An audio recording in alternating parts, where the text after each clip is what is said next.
আমি আজকে দেখলাম যে বাংলাদেশ দুর্যোগ ব্যবস্থাপনা মানে পেজ বা ওয়েবসাইটে কোনো আপডেট নাই। ঠিক আছে, এগুলা বাংলাদেশের তাহলে তুমি বলতেছো মনিটর করে, এরা মনিটর কোথায় করতেছে, কারা করতেছে? এবার যে বৃষ্টি হয়েছে এটা কারেন্টলি 20 বছরের রেকর্ড ছাড়াই গেছে, এবং স্টিল মানে রেনিং হচ্ছে, ডাউনপোর হচ্ছে আর কি। এবং ডুম্বুর ড্যাম ওরা খুলে দিছে, তো ওরা মানে এটাই করে নাই, সবগুলা গেট খুলে দিছে। ঠিক আছে, ওটা এই জন্য ফ্লাশ ফ্লাড হয়েছে।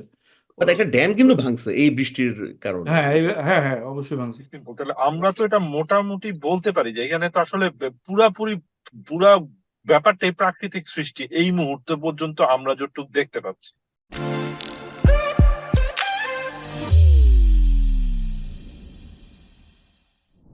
আসসালামু আলাইকুম, সবাইকে স্বাগত জানাচ্ছি আমাদের প্রোগ্রেসিভ ব্যাফের আরেকটি আলোচনায়।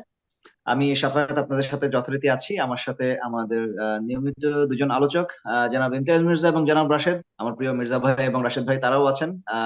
এবং আজকে আমরা একজন বিশেষ অতিথিকে আমাদের মাঝে পেয়েছি। আহ, তবে তার অতিথির পরিচয় দেওয়ার আগে আমি একটু মানে ব্যাকগ্রাউন্ডটা বলে নেই। আমরা জানি যে বাংলাদেশে এই মুহূর্তে অনেকগুলো জেলাতে এখন একটা চরম বন্যা আমরা দেখতে পাচ্ছি।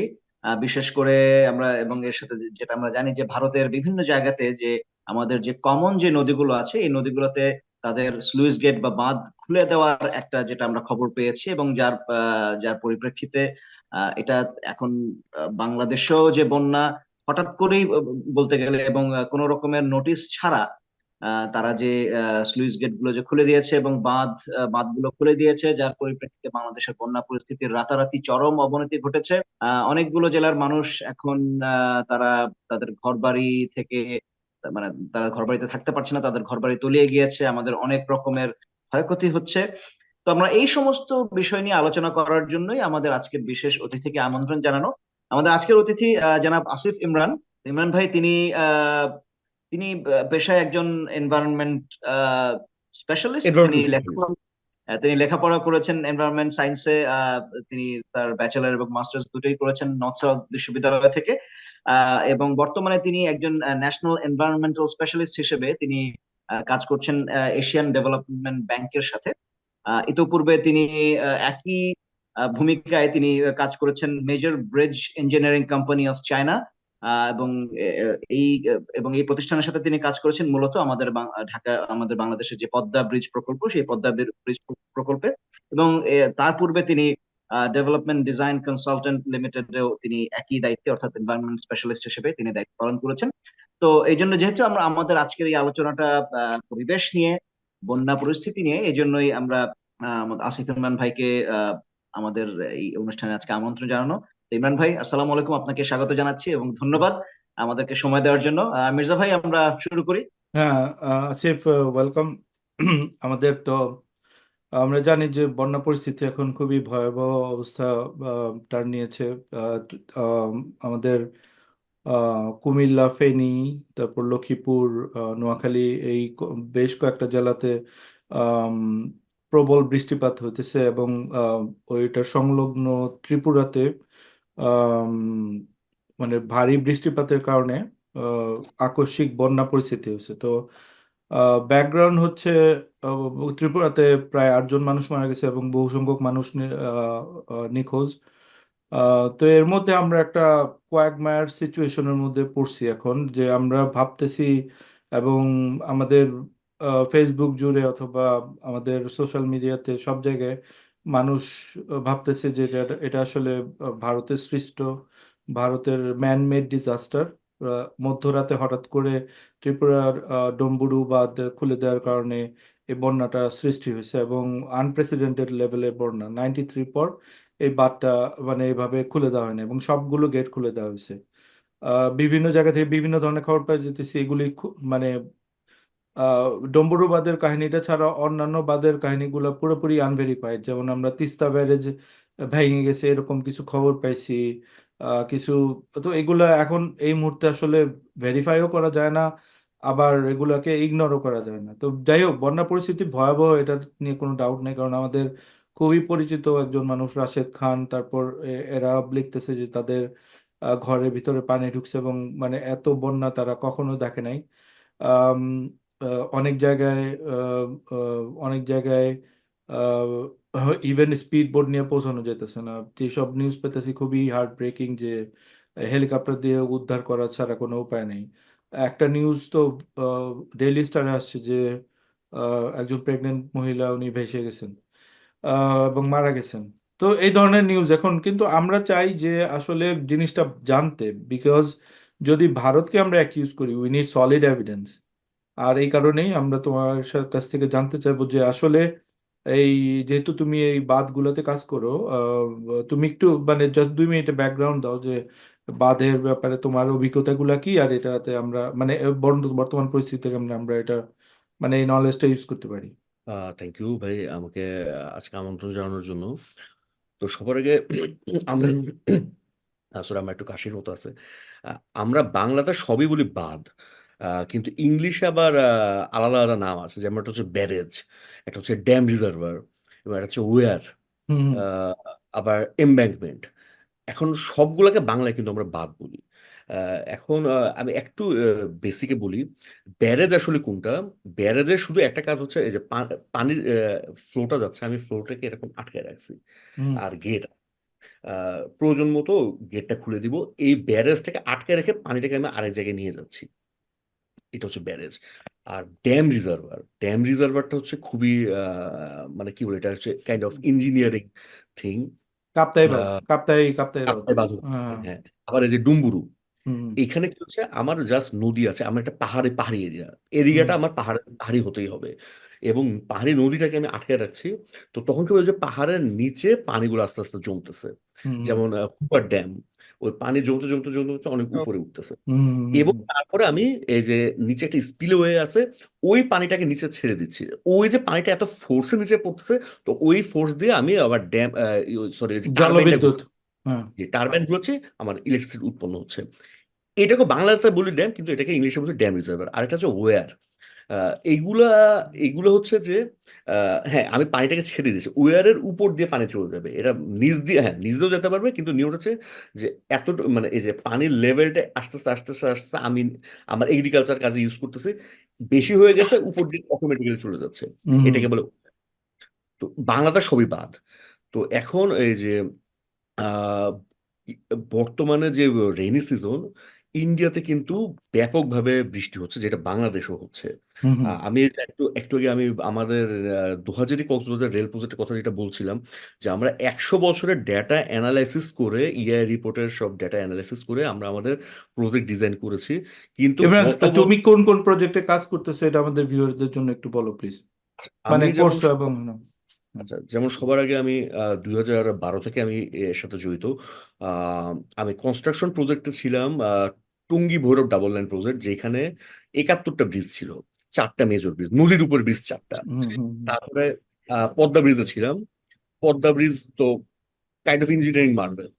আমি খরচ নিয়ে বলতেছি না, বাট এই যে ইঞ্জিনিয়ারিং যা করা হয়েছে, ইট ইজ অ্যামেজিং। মানে আমাদের লোকাল অনেক সিনিয়র, 60-70 বছর বয়স, তারাও কখনো দেখে নাই এই টেকনোলজি গুলো যেটা চাইনিজরা করছে।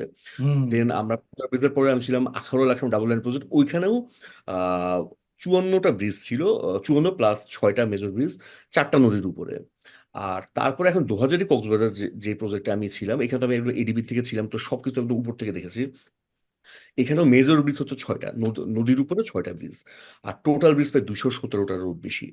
সো হুম ব্রিজ সম্পর্কে আমি অ্যাটলিস্ট খুবই ভালো জানি, এবং হুম আমি তো পরিবেশবিদ। সো একজন এনভায়রনমেন্টাল স্পেশালিস্ট কাজ হচ্ছে সব কিছু দেখা, আর্ট ওয়ার্ক দেখা, স্টেশন ওয়ার্কের কাজ দেখা, ব্রিজের কাজ তো মানে 50% ব্রিজ রিলেটেড। আমি যে কাজটা আমি নিজে থেকে করেছি, প্রত্যেকটা ব্রিজ আমি আগে প্রি কনস্ট্রাকশন মোডে কি ছিল আমি দেখছি, পোস্ট কনস্ট্রাকশনে কি, সরি, ডিউরিং কনস্ট্রাকশনে কি হচ্ছে এটা আমি দেখে আসছি, এবং আফটার কনস্ট্রাকশন যে ক্লিয়ারিং করা, এবং এই যে একটা ব্রিজ হওয়ার পরে কোথায় কোথায় চর পড়তেছে, কোথায় কোথায় নদীর একটু গতিপথটা চেঞ্জ হচ্ছে, এইটাও কিন্তু আমি রেকর্ড করে রাখছি। এবং হ্যাঁ, বেশ কিছু যে আমরা যে যদি বলি যে কোনো অ্যাডভার্স ইম্প্যাক্ট পড়ে না, এটা ভুল। অ্যাডভার্স ইম্প্যাক্ট কিন্তু পড়তেছে, আমাদের কাজ হচ্ছে কতটুকু কমায় ফেলা। হুম যেমন আমি একটা জিনিস শুধু বলি, যে আগে এখানে মাঠ ছিল, পানিটা এমনি চলে যেত, ধান খেতে পানি 5 দিনের মতো জমতো, তারপরে এমনি চলে যেত। এখন যে আমরা, হ্যাঁ আমরা ওয়াটার যাওয়ার রাস্তা রাখছি, কোথাও হয়তো আমরা কালভার্ট করছি, সিঙ্গেল চেম্বার, কোনো কোনো জায়গায় ট্রিপল চেম্বার কালভার্টও করছি, কিন্তু পানিটা যেতে তো আগে থেকে বেশি টাইম লাগতেছে। আগে যদি 5 দিন লাগতো, এখন 7 দিন লাগতেছে। তো হুম হুম ইম্প্যাক্ট কিন্তু একটা পড়তেছে। তো এখন আমি যেটা বলি যে যে এবার এই বন্যা পরিস্থিতির কথায় আসি। বন্যা ফেনীতে হয়েছে, ফেনীতে কিন্তু ইউজুয়ালি কখনো এরকম বন্যা হয় নাই, কখনোই বন্যা হয় নাই। হুম কারণ তার ওই যে মুহুরী নদীর পানিটা এবার যে ভিডিওগুলো দেখছি, মানে ব্যাপক স্পিডে চলে আসতেছে। তো এই পানিটা আসলো কোথা থেকে? এই পানিটা আসে আমাদের উপর থেকে। হুম এখন ইন্ডিয়া, আমরা যদি কেউ বলি যে ইন্ডিয়া কাউকে কিছু জানায় না, এই কথাটাও কিন্তু আসলে ঠিক না। ইন্ডিয়ার যে ওয়েবসাইট গুলো আছে, মৌসুম.imd, হুম যে কেউ দেখতে পারে, যে কেউ ঢুকে দেখতে পারে। হ্যাঁ এবং হ্যাঁ বাংলাদেশ ফ্লাড ফোরকাস্ট সিস্টেম, তারা কিন্তু এগুলো মনিটর করে। হুম হুম হুম এবং এফএফএস, এই যে ইন্ডিয়া যে ফ্লাড ফোরকাস্ট সিস্টেম, ইন্ডিয়া ওয়াটার.gov, তো এখানে কিন্তু ওরা কন্টিনিউয়াস আপডেট দিতেছে, কি হুম হচ্ছে হুম না হচ্ছে, কন্টিনিউয়াস আপডেট দিতেছে।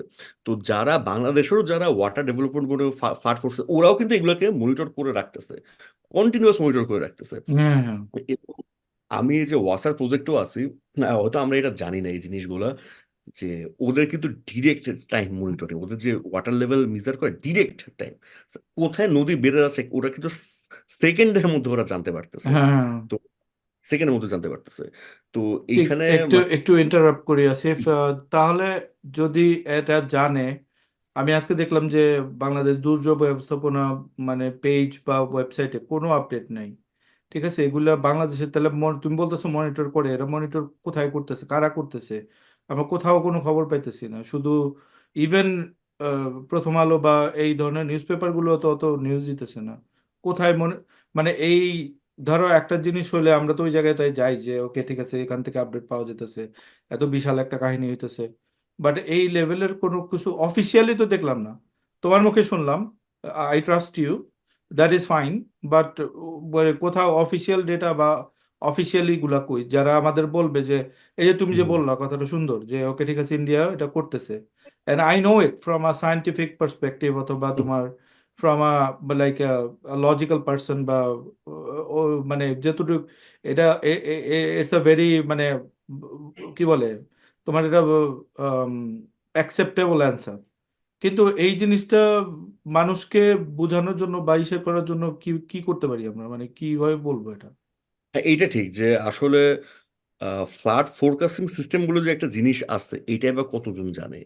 হুম এখানে যে রিয়েল লাইফের ডাটা আছে, এটাই বা কতজন, বা তারাই বা কি করতেছে, এটা ঠিক।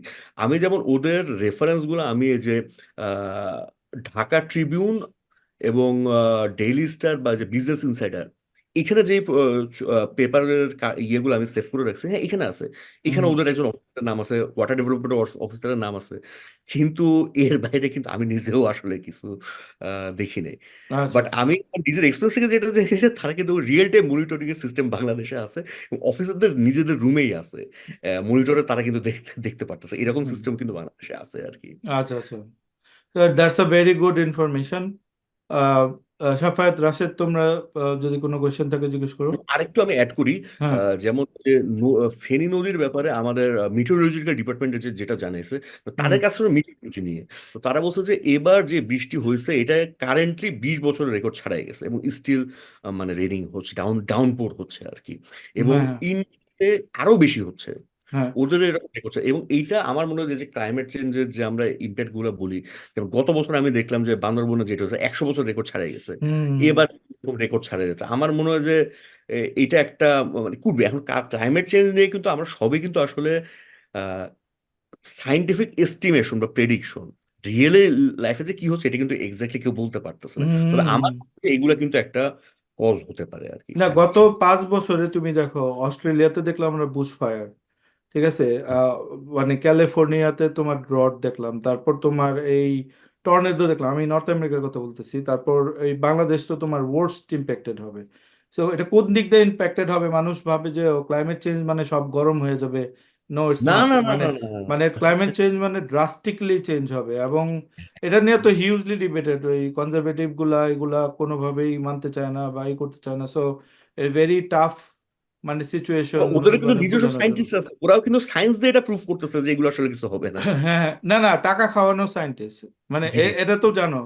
বা আমেরিকাতে একটা মানে এরকম ঘটনা হয়েছে যে তোমার সিগারেট কোম্পানি ওই পোষা সায়েন্টিস্ট রাখতো, ওদের পয়সা হ্যাঁ, দিয়ে তোমার ই ওই করতো যে যে থ্যাংক ইউ ফর স্মোকিং, এই কিছু হ্যাঁ news. Thank you for smoking, এবং স্মোকিং হলে মানে মুড ভালো হয়, শরীরের স্বাস্থ্য ভালো হয়। এগুলা কিন্তু একদম লিজিট কাহিনী বলতেছে আমি, সেভেন্টিজে এই ধরনের মানে সিরিয়াস টাইপের এই জাঙ্ক সায়েন্স বলে এগুলারে। ঠিক আছে, এগুলা হয়েছে। সো মানে সায়েন্টিস্ট জাস্ট লাইক আ প্রিচারের মতোই, সায়েন্টিস্ট ইজ নট আ কি বলে তোমার কোনো পবিত্র কোনো কিছু না যে সে একজন মহান দায়িত্ব নিয়ে বসছে। Everybody is slave to money, right? So anyway, আমরা একটু ডিফারেন্ট টপিকে যেতেছি তো। ওই আমি ইনফরমেশনটা আমরা আরেকটু পেলাম। সময় থাকে আমি একটু ড্যামের একটু ব্যাপারটা নিয়ে বলতাম আর কি। হ্যাঁ। আচ্ছা, এই যে আমি কালকে যখন আমি কিছু রিসার্চ করতেছিলাম যে আজকে যদি স্ক্রিন শেয়ারের অপশন থাকে আমি একটু দেখাতাম। হুম হুম ড্যাম করে 2016 সালেও ইন্ডিয়াতে এই অতিবৃষ্টির কারণে একটা ড্যাম পুরো ভেঙে গেছিল। হুম হুম তো আসলে এই আমরা পাহাড়গুলো কিন্তু পুরো রকি মাউন্টেন, কিন্তু যখন ওই যে আমরা ওই যে ড্যাম রিজার্ভার মানে তো আমি পানির লেভেলটাকে উপরে বাড়াচ্ছি শুধু, এবং দ- এই যে এই দুই সাইডে দুটো পাহাড় আছে, তো এই দিক দিয়ে ধরেন ড্যামের উপরের মাথা এদিকে আর এই উপরের মাথা এদিকে, পুরো জিনিসটা এইটা আমার ড্রিল করে করে আমার ভিতরে একটা সুড়ঙ্গের মতো করতে হচ্ছে। অনেক দূর দূর পর্যন্ত কিন্তু আমার ওই যে ভিতরে ঢুকতে হচ্ছে ড্রিল করে করে করে করে যে রোবাস্ট স্ট্রাকচার করার জন্য। এখন আমি ড্যামের স্ট্রাকচারটা রোবাস্ট করার জন্য পুরো পাহাড়কে আমি কিন্তু দুর্বল করে করে ফেলতেছি। হুম সো এবং বৃষ্টি, হ্যাঁ হয়তো আমি মানে এত মিলিমিটার নিতে পারবো, অত মিলিমিটার নিতে পারবো, তার বেশি কি হবে এইটা হয়তো ক্যালকুলেশন, ওই যে বলুন যে 100, আমরা 100 বছর ডেটা ক্যালকুলেশন করছি, এবার 100 বছর ছাড়া গেছে। তো ওই রকম হয়েছে যে 2016-তে পুরো ওই যে ইন্ডিয়ার পুরা বিশাল একটা পাহাড়ের অংশ ধসে গেছে।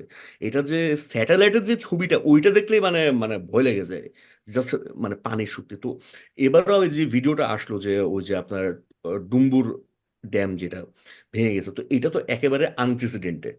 হুম হুম। মানে এর সাথে তো আসলে কোনো কনস্পিরেসির কোনো সম্পর্কই নাই। না না, ডুম্বুর আহ ড্যাম ভাঙে নাই, সরি, যে এটা কারেক্ট করতে হবে। তিস্তা ব্যারেজের ওইখানে একটা ব্যারেজ ভাঙছে, এটা দেখলাম। আচ্ছা ডুম্বুর আচ্ছা। ড্যাম ওরা খুলে দিছে, তো ওরা মানে এটাই করে নাই, সবগুলা গেট খুলে দিছে। ঠিক আছে, ওটা এই জন্য ফ্লাশ ফ্লাড হয়েছে। ও যেটা তুমি বলতেছো এটা আসলেই ভাঙছে, কত আমি বেশ কয়েকটা সাইটে আমি দেখছি ওটা। এবং আমি খুঁজে খুঁজে দেখলাম এই নিউজটা যে আসলে ওইখানে, এবং ওইটা এখন হয় নাই, এটা কয়েক মাস ধরে এরকম হইতেছে, লোকজন সরায় আচ্ছা, নিতেছিল, পার্শিয়ালি ভেঙে গেছিল, তো এখন আজকে গতকাল নাকি পুরোই ভেঙে গেছে। পুরো ভেঙে গেছে। আম, তো এই জন্য এই নিউজগুলোকে আসলে সর্ট আউট করা উচিত হ্যাঁ, এখন। আম, মানে বাট একটা ড্যাম কিন্তু ভাঙছে এই বৃষ্টির কারণে হ্যাঁ এটা। হ্যাঁ হ্যাঁ, অবশ্যই ভাঙছে। রাশেদ সাফায়েত, তোমরা লিখতে পারো। যে ভাই আমি আমি রাশেদ বলছি। আর জি। আমার প্রশ্নটা ভেরি সিম্পল, তাহলে আমরা তো এটা মোটামুটি বলতে পারি যে এখানে তো আসলে পুরাপুরি পুরা ব্যাপারটাই প্রাকৃতিক সৃষ্টি এই মুহূর্ত পর্যন্ত আমরা যতটুকু দেখতে পাচ্ছি। এ দোষ দিলে কি ইন্ডিয়াকে একটু কি দোষ দেওয়া যায় যে ওরা যখন ডুম্বুর ড্যামের গেট গুলো খুলে দিছে, ওরা আমাদেরকে পার্শ্ববর্তী দেশ হিসাবে একটা ওয়ার্নিং দিতে পারতো যে আমাদের এই দিকে যাচ্ছে situation, we might open those flood gates, right? এছাড়া তো আর কোনো বাধ্যবাধকতা তাদের নেই। ভাই এমনকি এইটারও বাধ্যবাধকতা নাই। না, আমি আমি একটু নৈতিক পয়েন্ট অফ ভিউ থেকে বলতেছি, লিগালি তো আসলেই বাধ্যবাধকতা নেই। হ্যাঁ, ওকে, থ্যাংক ইউ। ভাই, আরেকটা আমি জিনিস আপনাকে প্লিজ প্লিজ। এটার সাথে যোগ করে দিয়ে আপনি একসাথে বলতে পারবেন। আমার মাঝে মাঝে মনে হয় যে যে আমরা অনেক প্রবলেম নিয়ে কথা বলি না, কে দুর্নীতি থেকে শুরু করে সবকিছু, কিন্তু আমার কাছে প্রায় মনে হয় যে আমরা আসলে মাদার অফ অল প্রবলেম, যেটা আসলে পর পালানোর জায়গা পাবো না এই 20 কোটি লোক নিয়ে। এই ইয়ে কি বলে এটাকে, এই ক্লাইমেট চেঞ্জ, এটা নিয়ে তো কেউ কোনো কথাবার্তা বলে না। এ- এ- এ- শুরু হইলো, রাইট? হুম হুম হুম। না, শুরু হয়েছে আগে থেকে। আচ্ছা বলো, আসিফ বলো। এটাই ভাইয়া, বলেন। না, আমি আরেকটু বলি, যেহেতু এবার একটু মানে একটু ব্রড সেন্সে বলি যে আসলে বাংলাদেশের যে সিচুয়েশন, জিওলজিক্যাল সিচুয়েশন খুবই নাজুক একটা জায়গায়। যে জিবিএম বেসিন, গ্যাঙ্গেস, ব্রহ্মপুত্র, মেঘনা, এইটা হচ্ছে আয়তনের দিক থেকে হয়তো ওয়ার্ল্ডের 6 অথবা 7-এ থাকতে পারে। টপ 5-এ নাই, বাট 6 অথবা 7-এ থাকবে এটা। 1.9 কিলোমিটার স্কোয়ার নিয়ে হিউজ এরিয়া, জিবিএম বেসিন, এই তিনটা বেসিন। মানে আমি একটু বলি যে আসলে বেসিন জিনিসটা কি। ধরেন এটা আমাদের হাতের মতো, তো এইটা যদি নদী হয়, এই যে আমার আশেপাশে অনেক ছোট ছোট ছোট এইগুলো হচ্ছে ট্রিবিউটারি, এগুলো এই নদীদের সাথে একটু যুক্ত একটু হয়েছে। ইয়াতে আপনার হাতটা ক্যামেরার বাইরে, দর্শকরা সরি দেখতে পাচ্ছেন। আর একটু সরি, সরাইতে হবে, একটু ডানে। এটা যদি হ্যাঁ। আমি মেন নদী বলি, যে ইন্ডিয়া থেকে নদীটা আসতেছে বাংলাদেশের উপর দিয়ে, যে বঙ্গোপসাগরে পড়ে গেল। হুম। এখন এইখানে ছোট ছোট অনেকগুলা হাত শিরা এইখানে লাগছে, অর্থাৎ এইখানে যদি একটু বৃষ্টি হয়, সেটা এই ছোট ছোট নদীগুলো দিয়ে যে এই বড় নদীতেই পড়বে। আবার এইটা থেকে অনেকগুলো শিরা বের হয়েছে, এটা হচ্ছে ডিস্ট্রিবিউটারি। সো ওই নদীর পানিগুলো আস্তে আস্তে ওইদিকে ওইদিকে চলে যাবে, আলটিমেটলি সবগুলোই এই বঙ্গোপসাগরে আসবে। এইটাকেই বলে ক্যাচমেন্ট সিস্টেম। এইটা হচ্ছে মেইন নদী, হয়তো পদ্মা নদী। আর এইটার পুরা ক্যাচমেন্ট সিস্টেমটা হচ্ছে এই আমার এই হাতটা। তো এই জিবিএম বেসিনের আর পানি ডিসচার্জের দিক থেকে এটা সেকেন্ডে আছে। অর্থাৎ এত পানি, এই সব পানিগুলো বাংলাদেশের উপর দিয়ে যায়। সো মানে, এবং বাংলাদেশের যে ওই যে ম্যাপটা যখন করা হয়েছে, এটা খুবই দুঃখজনক আসলে। আমাদের বর্ডার শেষ হয়েছে তখনই ইন্ডিয়ার পাহাড়গুলো শুরু। হুম, হ্যাঁ, হ্যাঁ, হ্যাঁ। নাজুক, আরো বেশি নাজুকের মধ্যে আমরা পড়ে গেছি এটা তোমার সবখানে। ওই যে ঢাকা চিটাগাং রাস্তা বা গেলেই বোঝা যায়, কারণ তুমি দেখবা যখনই তোমার বর্ডার শেষ তখনই পাহাড় শুরু।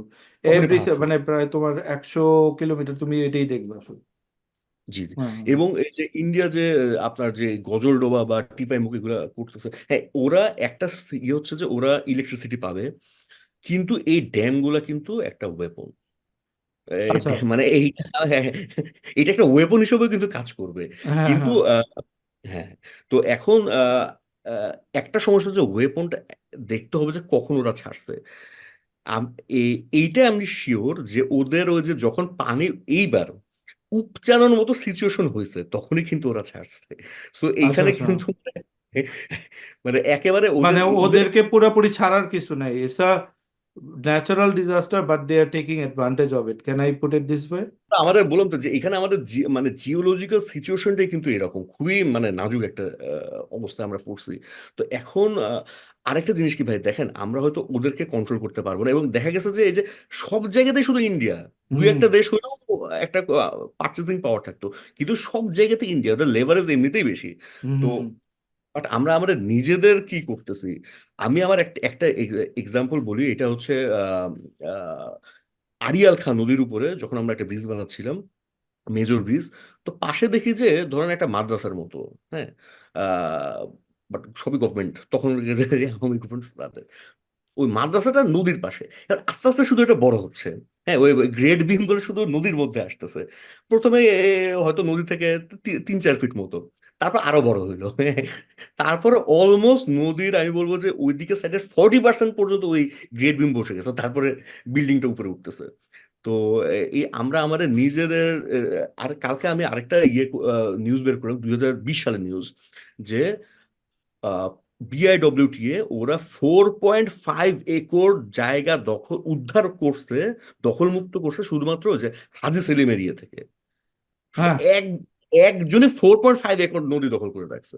হুম, হুম, হুম, হুম, আর হুম। আমি যদি ভাই এই যে বালু নদীটা দেখলাম, যে এই যে আমাদের 300 ফিট, 100 ফিট, এইসব করতে করতে বালু নদীটা মানে মানে কি বলবো, এটা এখন একদম নালার মতো হয়ে গেছে। তার মানে তো আমরা এটা নিজেরাই নিজেদের আমাদের ধ্বংস নিজেদের করতেছি, আমরা নিজেরাই নিজেদেরকে পায়ে কুড়াল মারতেছি। আমাদের পানি দরকার বের ছিল হওয়ার কোনো রাস্তা নাই। না, না, আমাদের দরকার ছিল যে ব্যারেজ করা, আমাদের দরকার ছিল রিজার্ভার করা, এবং হুম, এগুলার হুম। ম্যানেজ করার কোনো মানে ওয়ে তৈরি করা, বাট আমরা ওগুলাতে না দিয়ে আমরা আসলে ইন্ডিয়াকে ব্লেম করতেছি।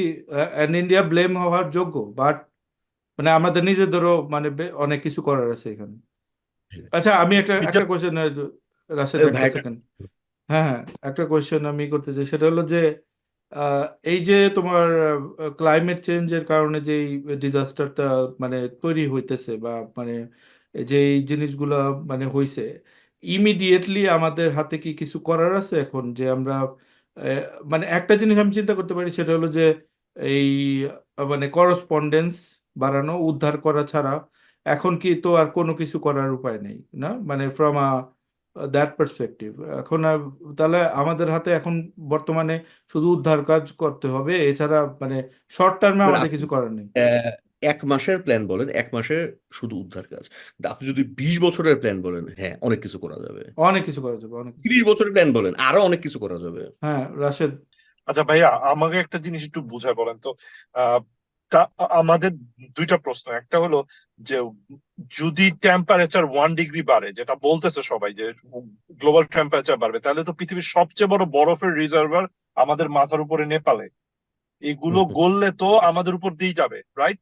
জি জি জি। হুম। আচ্ছা, এইটা যখন আমাদের উপর দিয়ে যাবে, গত 15-20 বছরে কি বাংলাদেশে যতটুক নদী আছে অর্ধেক তো গেছে গেছে দখল, ওইটার মধ্যে কি ড্রেজিং টেজিং করে নদীর নাব্যতা নিয়ে আসলেই কোনো কাজ করা হয়েছে, নাকি এইসব টাকা পয়সা না সব না মেরে না দেওয়া না হয়েছে? না না, নাব্যতা নিয়ে কাজ হয়, কাজ হয়।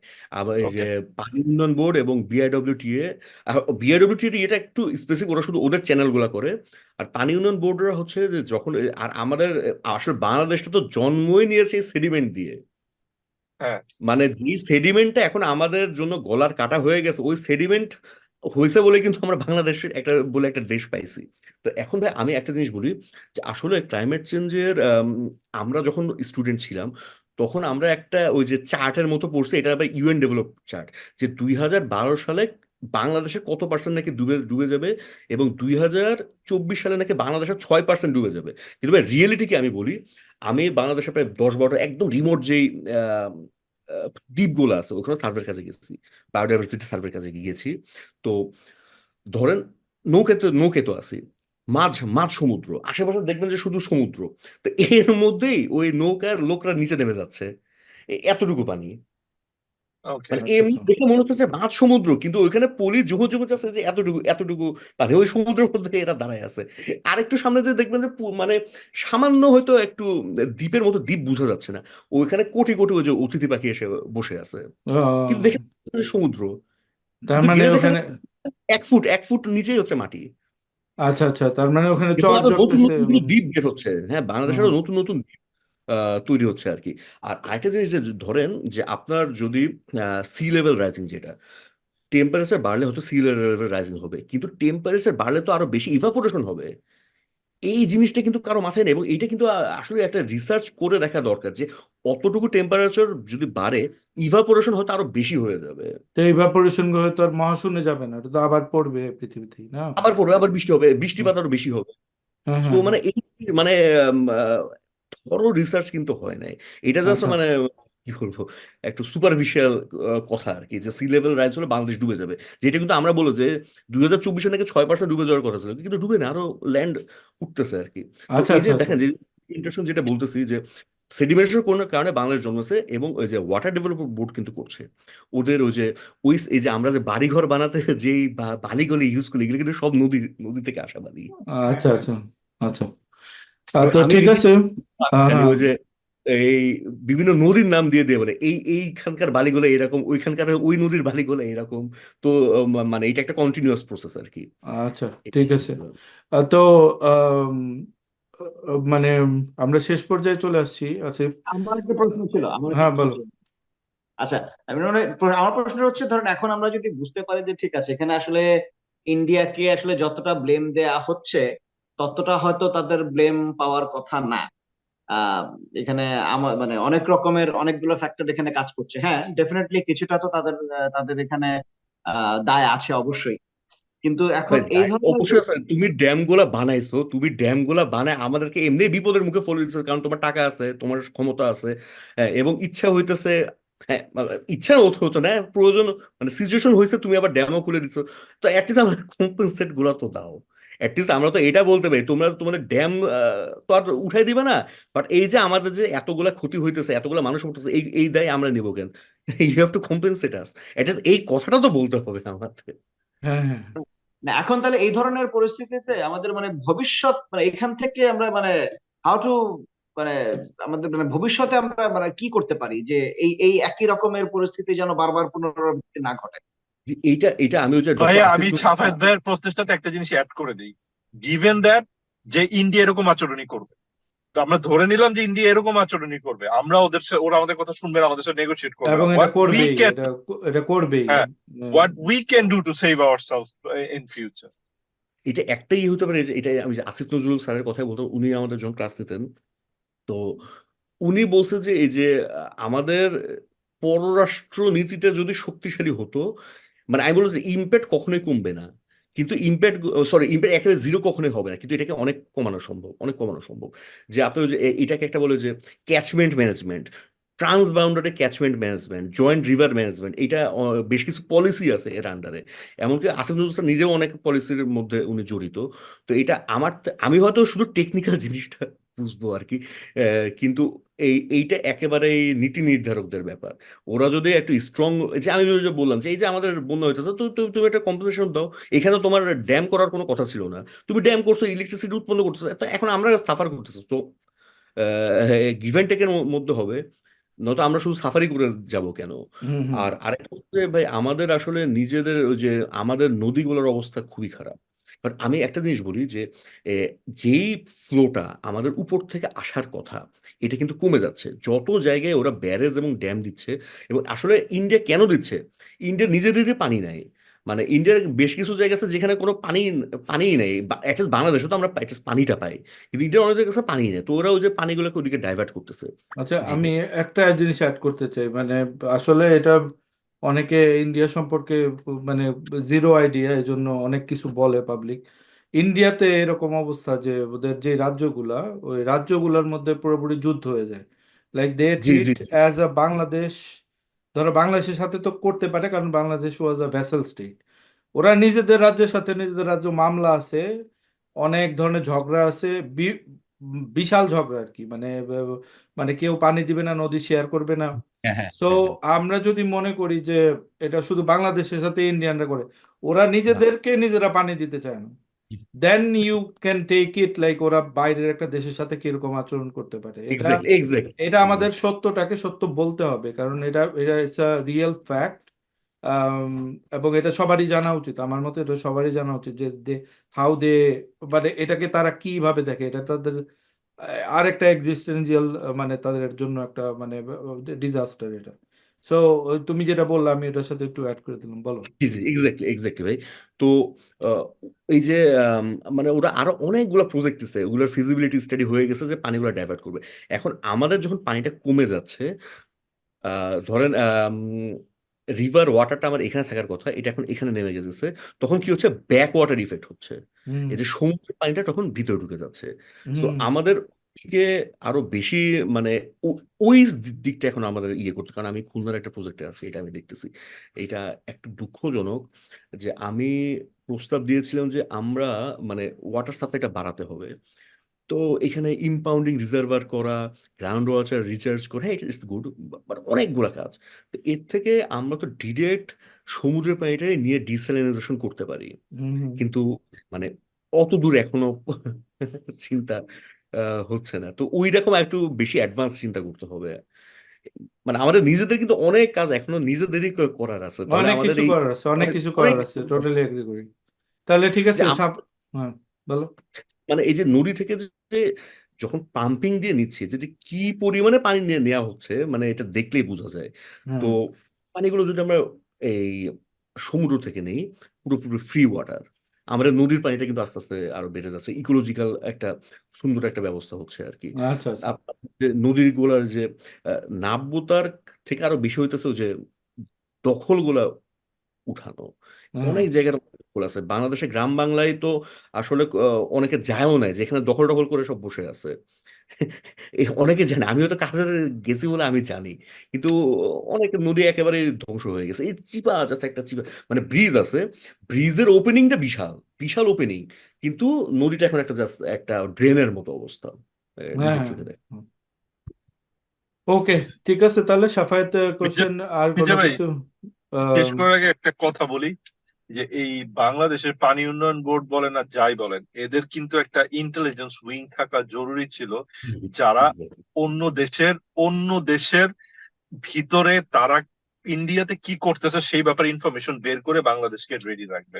আমার মনে হয় না সরকারি লোকজন কোনোদিন এটা ভাবছেন। দিস ইজ ভেরি ইম্পর্টেন্ট, কারণ উই আর তিন দিক থেকে হোস্টাইল টেরিটরি দিয়ে আমরা আটকানো, রীতিমতো এটাই সিচুয়েশন। সো এই গভর্নমেন্ট অথবা next government, they need to start think about it, they literally একটা ইন্টেলিজেন্স উইং, এবং ইন্টেলিজেন্স উইং বলতে আমি ইন্টেলিজেন্স উইংই বুঝাইতেছি, যারা বাইরের থেকে ইনফরমেশন নিয়ে আসবে যে ওরা কি করতে পারে, প্রেডিক্ট করবে, মডেলিং করবে। This is very important. Thank you. এখানে তো মানে খুবই এটার ভালো কথা। উল্টাটা হয়েছে আরো বাংলাদেশ থেকে হ্যাঁ, যেসব ইন্টেলিজেন্স আমরা আমরা উই আর বেসিক্যালি একটা কলোনি ছিলাম আমরা মানে সেকেন্ড বার স্বাধীনতা পাইছি তো বাংলাদেশের যেসব ইন্টেলিজেন্স এগুলি তুমি শিওর থাকো এগুলি সরাসরি ফিড 100%। করা হয়েছে এবং বাংলাদেশের যাতে ক্ষতি হয় সেই ধরনের পলিসি নেওয়া হয়েছে এবং ইন্ডিয়ার যাতে লাভ হয় সেই পলিসিগুলো নেওয়া হয়েছে তুমি বলতেছো উল্টাটা এটা তো হওয়ার কথাই না বরঞ্চ আর উল্টাটা হয়েছে এনিওয়ে এখন হোপফুলি এটা চেঞ্জ হবে তো আসিফ আমরা তোমার ক্লোজিং রিমার্ক বলো উইল এন্ড দ্য শো আসলে ক্লোজিং রিমার্ক যেটা ইমতিয়াজ ভাই যেটা আমাকে বললেন যে ফেসবুকে কিছু উল্টাপাল্টা লেখা হয় যে ওইটার জন্য ওইটা হয় নাই এইটার জন্য এইটা হয় নাই বা ইন্ডিয়াই সব ইচ্ছা মতো করে দিছে। তো আসলে আমার মনে হয় যে আজকের মিটিংটা এইটার জন্য যে রিয়েল সাইন্টিফিক জিনিসটা আমরা আজকে প্রেজেন্ট হ্যাঁ হ্যাঁ করলাম। আসলে কি it was I opening thank you so much আমি ওদের বেশ কতটুকু, কয়েকটা হ্যাঁ, তথ্য কিছুটা আমার দায় একটা আছে আবার আইডিয়া ছিল বুঝছো কিছুটা কারণ আমি তো মানে কিছুটা ঘাটছি প্লাস আগে থেকেই আমি এক্স্যাক্টলি। কারণ এনভায়রনমেন্ট নিয়ে like I am very passionate about it so আমার কিছুটা আইডিয়া ছিল এবং যেটা আমি খুঁজে খুঁজে দেখছি লাইক আমি এটাই এক্সপেক্ট করতেছি বাট বিকজ আমি এক্সপার্ট না আমি কিছু লেখিও নাই কিছু বলতেও চাইনি but it's a good to আমি তোমার সাথে তোমার মুখে শুনলাম এবং মানে আমার থিওরিটা যেটা মনে মনে তৈরি করছি আমি আই ভ্যালিডেটেড এটা ইটস এ গুড ওয়ান খুব ভালো আমার আশা করি সবার ভালো লাগবে episode thank you. Thank you Asif Shafat okay, Asif Imran ভাই, আপনাকে অনেক ধন্যবাদ আমাদেরকে সময় দেওয়ার জন্য। এবং আই এম শিওর যারা আহ, আহ, এই আমাদের চ্যানেলের দর্শকরা যারা এই আলোচনাটা যারা শুনলেন বা যারা দেখলেন, আমার মনে হয় এই যে বর্তমানে যে বন্যা বা কোন পরিস্থিতিতে এই বন্যার হঠাৎ করে সৃষ্টি হলো বা এখানে আসলে ইন্ডিয়ার কতটুকু দায় আছে বা নাই, বা কতটুকু অতিরঞ্জিত, কতটুকু এখানে আমাদের ব্যর্থতা, বা ভবিষ্যতে আমরা কি করতে পারি এই সংক্রান্ত আপনারা বেশ অনেকগুলো বিষয় হয়তো চিন্তার খোরাক পাবেন। তো সবার প্রতি অনুরোধ থাকবে, যদি আপনাদের আমাদের এই আলোচনা নিয়ে যদি কারো কোনো মন্তব্য থাকে, বিশেষ করে যদি কোনো দ্বিমত থাকে, সেটা অবশ্যই আমাদেরকে কমেন্টে জানাবেন, আমরা চেষ্টা করবো সেটাকে অ্যাড্রেস করার। আর এই সংক্রান্ত আপনারা যদি ভবিষ্যতে অন্য কোনো বিষয়ে আলোচনা শুনতে চান, সেটাও আমাদেরকে পরামর্শ দিতে পারেন কমেন্টে, আমরা চেষ্টা করবো সেগুলোকে কভার করার। আর তো আজকে আমরা এই আলোচনা এখানেই শেষ করছি। আসিফ ইমরান ভাই, আপনাকে আবারও ধন্যবাদ, এবং যারা দেখলেন আপনাদেরকেও ধন্যবাদ। সবাই ভালো থাকবেন, ইনশাল্লাহ খুব তাড়াতাড়ি আবার দেখা হচ্ছে। আল্লাহ হাফেজ।